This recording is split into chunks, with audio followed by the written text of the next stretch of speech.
என்னுடைய சமையல் நான் இன்றைக்கு உங்களுக்கு அருமையான மின்ட் சட்னி அதாவது புதினா சட்னி எப்படி பண்ணுறதுன்னு உங்களுக்கு செய்து காமிக்க போகிறேன். இது வந்து சாண்ட்விச்சுக்கு ரொம்ப அருமையாக இருக்கும். எதுவும் நம்ம சட்பட்டாயாக வாங்கிட்டு வந்தோம் அப்படின்னா சமோசா எதுவும் வாங்கிட்டு வந்தோம்னா அதில் டிப் பண்ணி சாப்பிட்றதுக்கு ரொம்ப அருமையாக இருக்கும். அதுக்கு தேவையான பொருட்கள் மின்ட்டு, கொத்தமல்லி இலை கொஞ்சம் அதிகமாகவும் மின்ட்டு ரெண்டும் சரிசமமாக நான் எடுத்து வச்சிருக்கிறேன். கொஞ்சம் அதிகமாக கொத்தமல்லி இலை இருந்தாலும் ஓகே தான். வெங்காயம் ஒரு ஒரு ஒரு பெரிய வெங்காயம் ஒன்று, வெங்காயம் இருந்தால் இன்னும் நல்ல ஒரு ஷார்ப்பான டேஸ்ட் கொடுக்கும். சில்லி வந்து ரொம்ப கொஞ்சம் அதிகமாக வச்சாதான் அதுவும் ஒரு நல்ல ஒரு ஷார்ப் டேஸ்ட் கொடுக்கும். ஜிஞ்சர், இஞ்சி, லைம் ஜூஸு.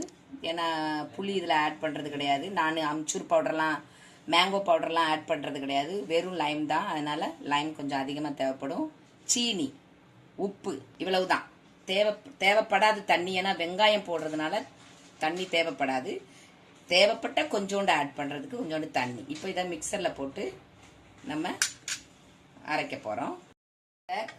முழுசாக போட்டால் அது பின்னிக்கிடும். அதனால் நான் ஜஸ்ட் கட் பண்ணி வச்சுருக்கிறேன்.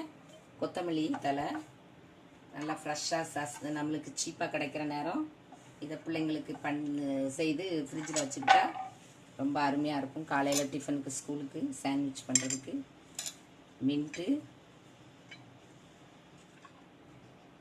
வெங்காயம், ஒரு வெங்காயம் போட்டால் போதும். இது நம்ம ஒரு 10 டேஸ்க்கு லிம்பு ஒழுங்காக கலந்துட்டோம்னா 10 டேஸ்க்கு நீங்கள் காரத்துக்கு தக்கன சில்லிஸ் சேர்த்துக்கோங்க. ஏன்னா சில்லி வந்து கொஞ்சம் இருந்தால் தான் நல்லாயிருக்கும், இல்லாட்டி மாதிரி இருக்கும். சீனி கண்டிப்பாக தேவை. ஏன்னா இது வந்து சட்பட்டாயாக இருக்கும். நல்லா ஃப்ரெஷ் லெமன். புளி தேவைன்னா கூட புளி போட்டுக்கோங்க. அம்ச்சூர் பவுடரு, சாட் மசாலா பவுடரு உங்களுக்கு இன்னும் டேஸ்ட் தேவை அப்படின்னா. பட் இதே போதும். இதே நல்ல டேஸ்ட் கொடுக்கும்.